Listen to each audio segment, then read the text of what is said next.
Population पर हमारे सिद्धांत चले हुए हैं। इस वीडियो में हम अन्य सिद्धांतों की, इससे पहले हमने कई सोशल सिद्धांतों की बात की थी। इस वीडियो में हम मार्क्स से ही शुरू करते हैं। Marks theory of population.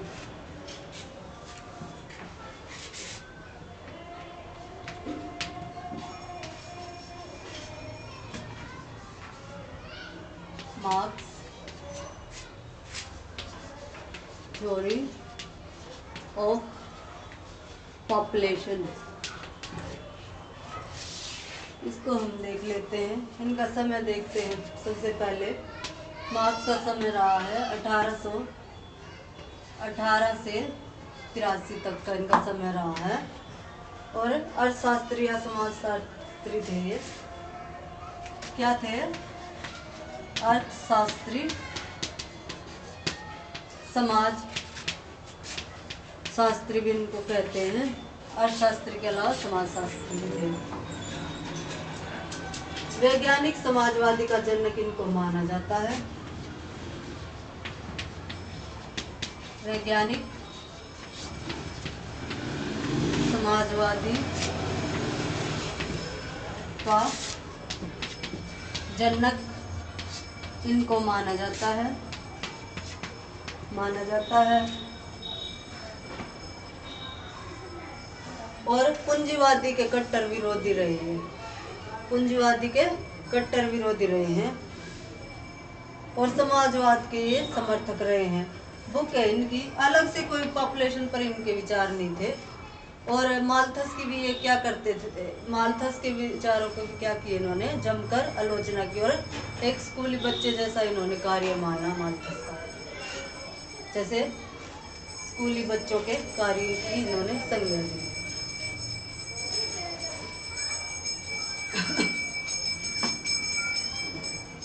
Book देख लेते हैं। बुक कौन सी है इनकी? दास कैपिटल मार्क्स की बुक रही है। कार्ल मार्क्स की बुक रही है। और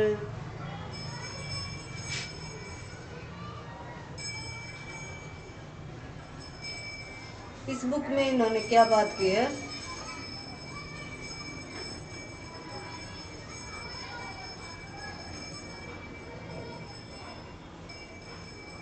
क्या कहते हैं मार्क्स? क्या मानते हैं कि सारी की सारी क्या है, पॉपुलेशन बढ़ने इत्यादि का क्या है कि सारी की सारी समस्याओं का हल क्या है?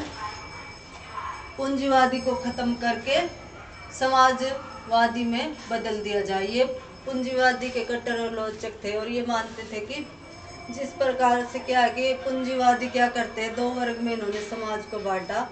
दो वर्ग में इन्होंने क्या किया कि एक तो धनी वर्ग होता है, क्या करता कि वो आय बढ़ाता ही रहता है और अपनी पूंजी लगा करके फिर से बड़ी बड़ी उद्योग धंधे करता ही रहता है और अपनी उत्पादकता बढ़ाने में उसको यूज कर लेता है।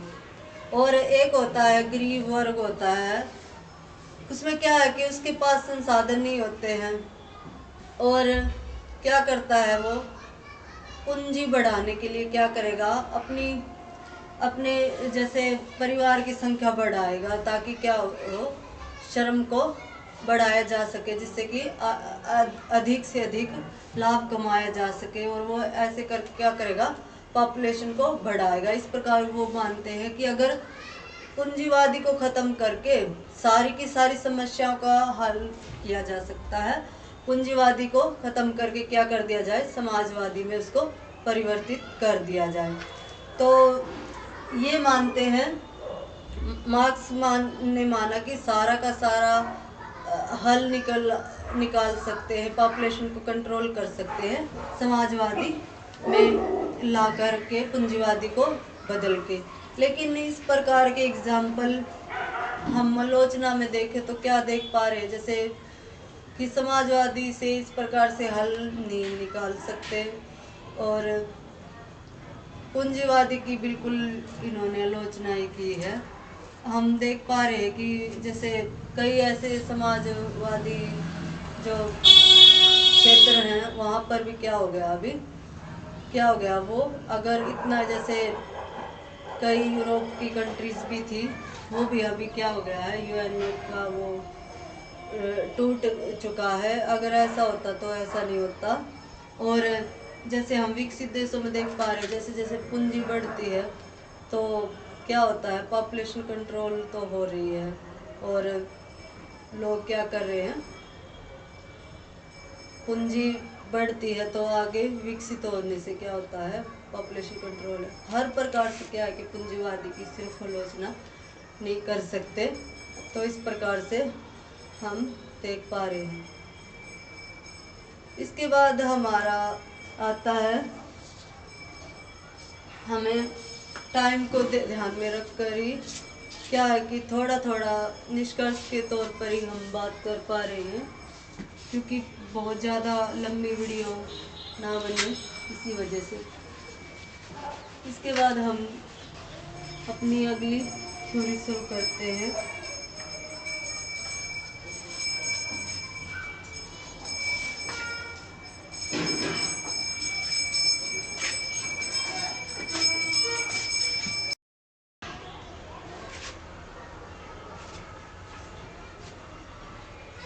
अभी हम बात करेंगे मार्क्स के बाद हम अगली हमारी थ्योरी शुरू होती है, demographic transition theory.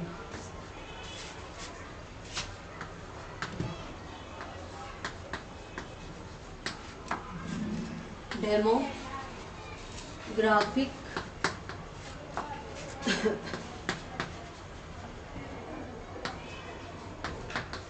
Transition theory.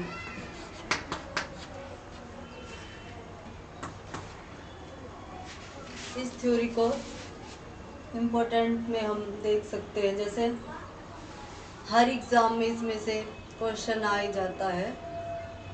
तो इस प्रकार से हम देख पा रहे हैं कि ये हमारे लिए इम्पोर्टेंट हो जाता है पढ़ना, और यूजीसी में भी इसमें से काफ़ी बार क्वेश्चन आए हुए हैं। तो इस थ्योरी को हम देख लेते हैं।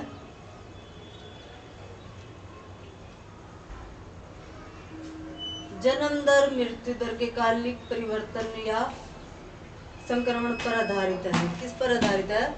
जन्म दर और मृत्यु दर के कालिक यानी कि समय के परिवर्तन पर या संक्रमण पर आधारित है यह थ्योरी।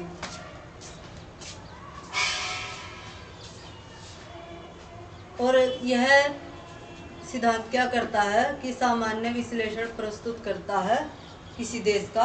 सामान्य क्या करता है? जनसंख्या विश्लेषण को प्रस्तुत करता है। और क्या किया जाता है, इसको आर्थिक विकास के साथ पॉपुलेशन में किस प्रकार से परिवर्तन आता है, इस चीज को इससे दिखाया गया है कि किस प्रकार से क्या होता है कि कोई देश क्या होता है कि पहले किस शुरुआत में किस कंडीशन में था, फिर कैसे कैसे आर्थिक विकास के साथ उसमें परिवर्तन होते गए समय के अनुसार। इस चीज को ये डिफाइन करता है मॉडल, ये थ्योरी। तो हम देखते हैं ये किसने दिया है, यानी कि जन्म दर और मृत्यु दर या संक्रमण को क्या करता है, ये समय के अनुसार दिखाता है कि पहले मान लो जैसे 100 साल पहले कोई देश किस अवस्था में था, एग्रीकल्चर कंडीशन में था, या वहाँ पर फैसिलिटी उतनी नहीं थी, और फिर 100 साल के बाद हम अगर वहाँ पर देखें तो वहाँ पर क्या हो जाता है, पॉपुलेशन में डेटा में हम देख पाते हैं, पॉपुलेशन की जनगणना देखते हैं, तो इस प्रकार से आगे आने वाले समय में क्या हो जाता है, मृत्यु दर या जन्म दर में किस प्रकार से परिवर्तन होता रहता है। इस प्रकार ये समय के हिसाब से दिखाता है मॉडल पॉपुलेशन के परिवर्तन को। और इसके साथ साथ क्या होता है, आर्थिक विकास या क्या होती है, एक मान लो आर्थिक विकास या मनुष्य का क्या हो जाता है जैसे जैसे मनुष्य क्या आदिम से क्या हो जाता है, आधुनिक तक पहुंच जाता है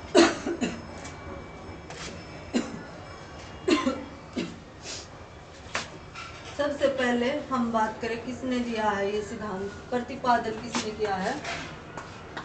प्रतिपादन वैसे तो एक ही सिद्धांत पर कई सारे राइटर काम करते हैं, लेकिन शुरुआत में कई बार ये भी होता है कि नाम पूछ लिया जाता है। सबसे पहले इसको प्रतिपादित किया है F.W.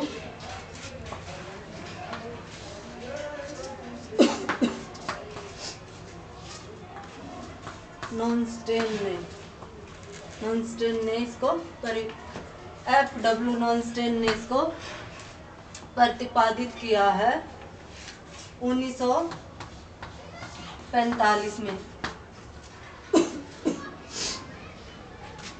कहाँ के अनुभव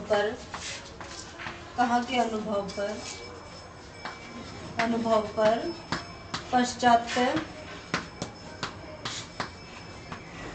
विकसित देशों के अनुभव पर इस मॉडल को दिया है।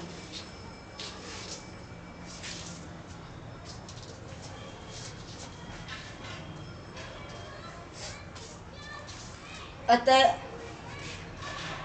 अन्य जनसंख्या सिद्धांतों की तुलना में से सर्वाधिक महत्व मिला है। अन्य के मुकाबले जितने भी हमने अभी तक पढ़े हैं उनके हिसाब से इसको सर्वाधिक महत्व इस सिद्धांत को मिला है। डेमोग्राफिक ट्रांजिशन मॉडल को सबसे अधिक महत्व मिला है।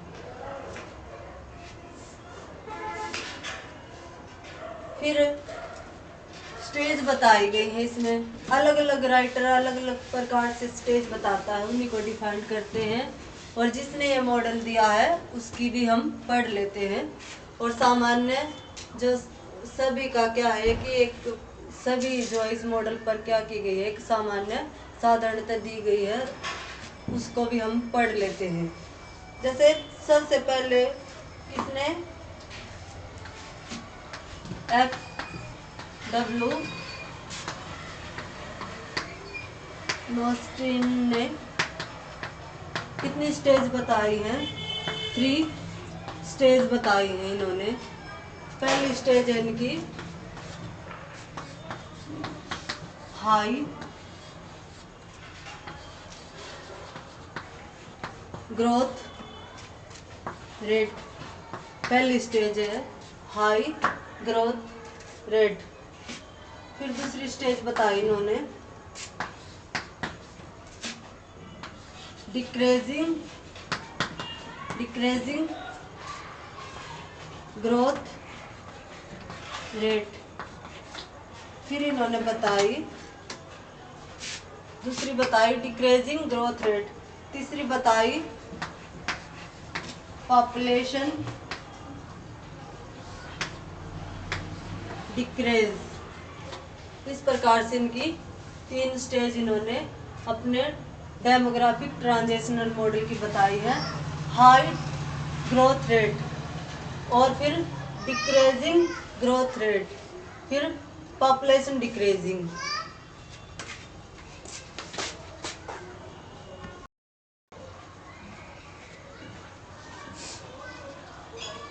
फिर इसके बाद आती है हमारी W.S.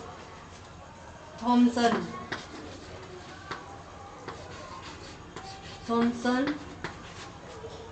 इन्होंने भी कितनी बताई है, 3 स्टेज बताई है। इनकी देख लेते हैं हम क्या क्या बताई है इन्होंने। सबसे पहले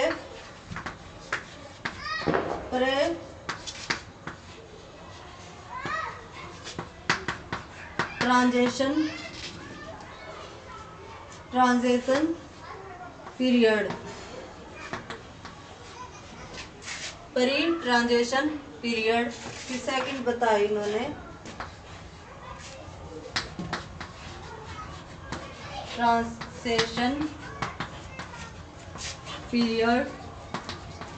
फिर थर्ड बताई इन्होंने पोस्ट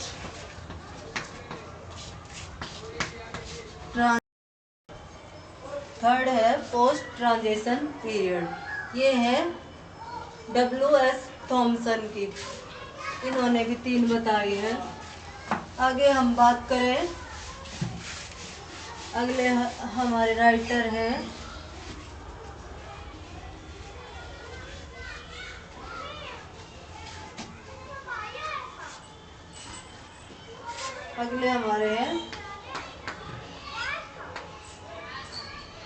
कार्ल साक्स। इन्होंने कितनी बताई है? 4 बताई इन्होंने।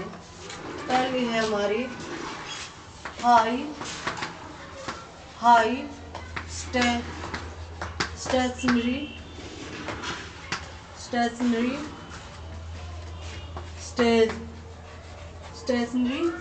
High stationary stage. फिर अर्ली एक्सपेंडिंग स्टेज,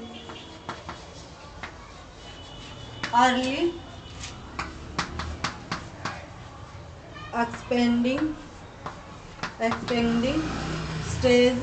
फिर थर्ड है लेट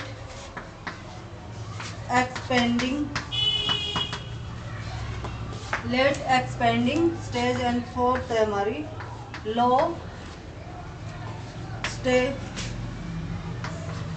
स्टेशनरी स्टेज।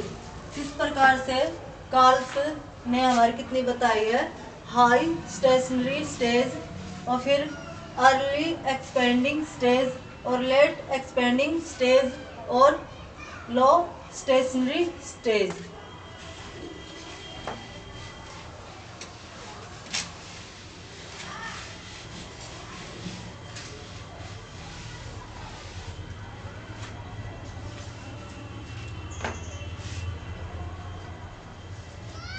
इसके बाद आते हैं हमारे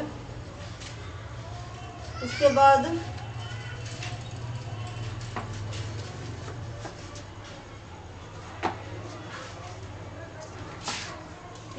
आते हैं हमारे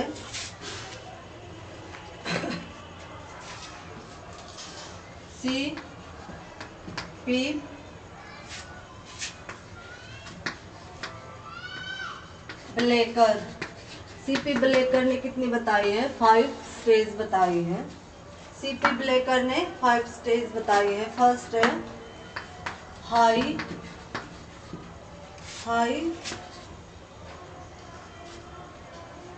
हाई स्टेशनरी स्टेज, और फिर सेकंड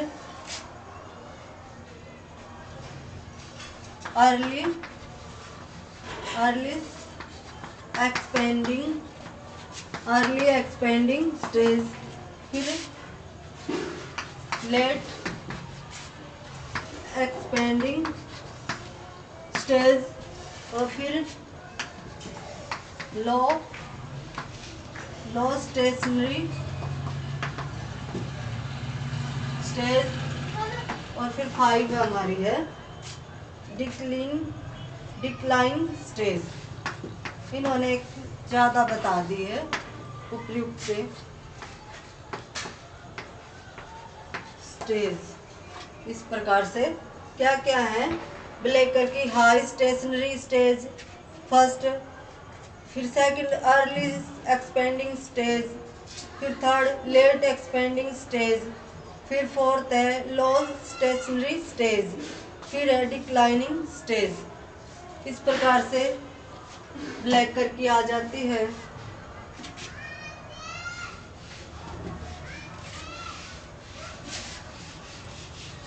फिर इसके बाद हमारा आता है अगला अधिक स्पष्ट मान्य कितनी स्टेज है जो सामान्यतः हम रख सकते हैं? इसमें 4 प्रकार की हैं स्टेज हमारी सामान्यतः जो डेमोग्राफिक मॉडल में हम रख सकते हैं, जिसको सभी स्टडी करते हैं। अधिक स्पष्ट और मान्य में हम देखें तो किसी भी राइटर का नाम ना लेकर के 4 स्टेज रखे। कैसे आएंगी? सबसे पहली है हमारी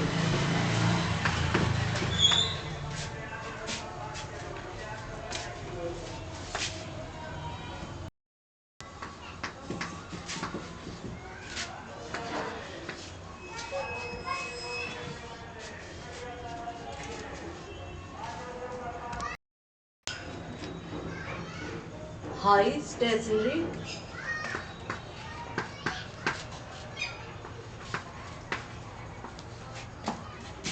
स्टेज।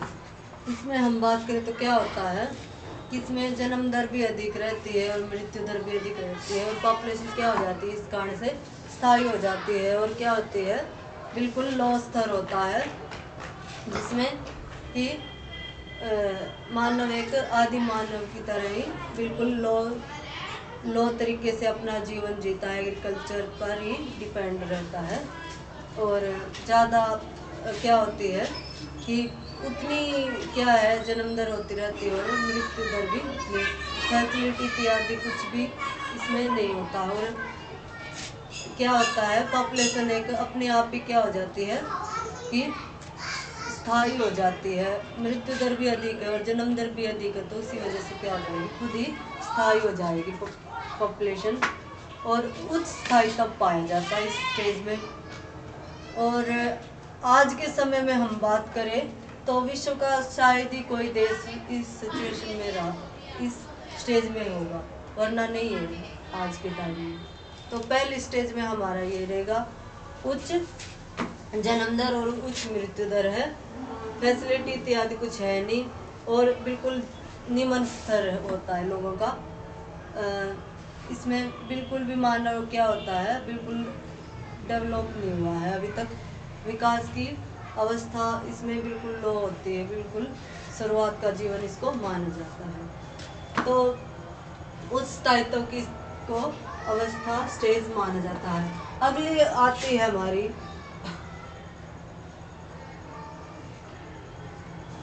वृद्धि है ही नहीं या फिर बिल्कुल लो ही होती है,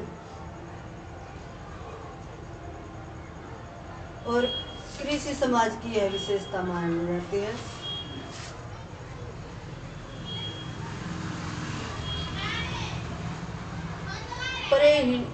परे हिस्ट्रिकल और परे मॉडर्न अवस्था इसको कहते हैं। अगली स्टेज आती है हमारी अर्ली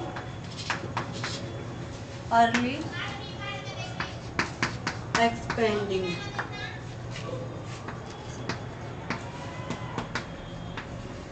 स्टेज।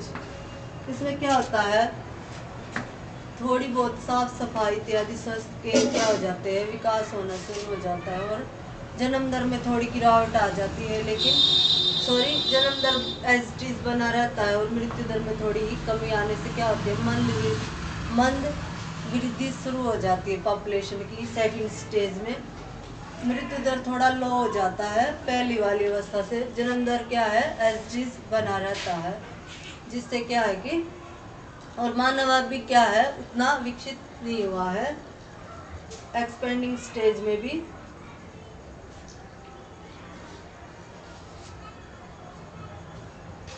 और क्या हो जाता है मंद वृद्धि हो जाती है।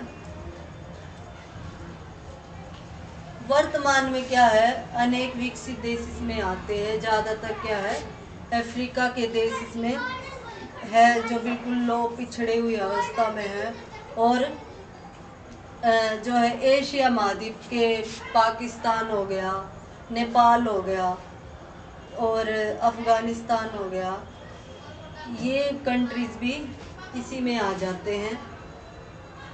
फिर इससे अगली हमारी शुरू होती है थर्ड स्टेज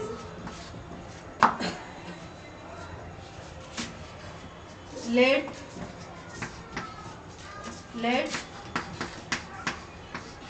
एक्सपेंडिंग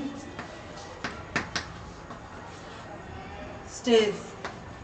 इसमें क्या होता है कि नगरों और उद्योगों का विकास होना शुरू हो जाता है, मृत्यु दर के साथ साथ जन्म दर में भी कमी आ जाती है, स्वास्थ्य इत्यादि की क्या हो जाती है क्रियाएं क्या हो जाती है, स्वास्थ्य इत्यादि के परिवहन संचार आदि का विकास हो जाता है थर्ड अवस्था में, और औद्योगिक और नगरीकरण के विकास इत्यादि के कारण क्या हो जाता है इसमें दोनों में क्या हो जाती है जन्म दर भी लो हो जाता है और मृत्यु दर भी लो हो जाती है, स्वास्थ्य इत्यादि के कारण संचार परिवहन आदि के कारण क्या है कि बिल्कुल क्या हो जाता है कि जगह जगह पर स्वास्थ्य सुविधाएं पहुंचा दी जाती हैं।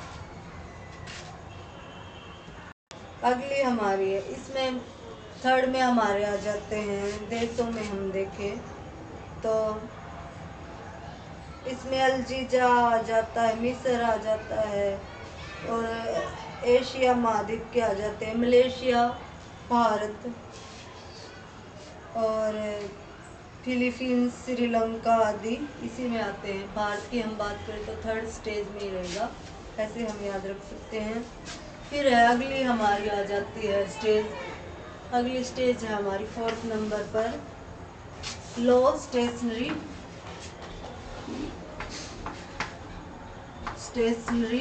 स्टेज। इस स्टेज में क्या है कि जन्म दर और मृत्यु दर बिल्कुल रो हो जाता है और निमन क्या हो जाता है, इसमें निमन। फोर्थ नंबर लो स्टेशनरी स्टेज में हम बात करें तो इसमें विकसित देश आ जाते हैं और इसमें क्या है जन्म दर और मृत्यु दर बिल्कुल स्थायी तो नीचे चले जाती है। पहले में भी क्या है स्थायी हो जाती है, लेकिन पहले में क्या था उच्च जो है प्रकृति मान लो उच्च स्थायित्व था और इसमें निम्न स्थायित्व क्या है विकसित होने से हुआ है। तो इस प्रकार से यह स्टेज जो है विकसित देशों में है, लेकिन क्या है चीन ने भी इसमें क्या है पिछले दशक में अपना नाम दर्ज कर लिया है। इस प्रकार से हमारा क्या है डेमोग्राफिक ट्रांजिशन मॉडल देख पा रहे हैं। लेकिन इसमें हम देख पा रहे हैं कि अगर हम इसके विपरीत बात करें तो कि कुछ देश तो ऐसे हैं जिनमें क्या है प्राइमरी जो है स्टेज आई नहीं है और क्या है कि जरूरी नहीं है कि पूरी की पूरी स्टेज एक ही देश में पूरी हो।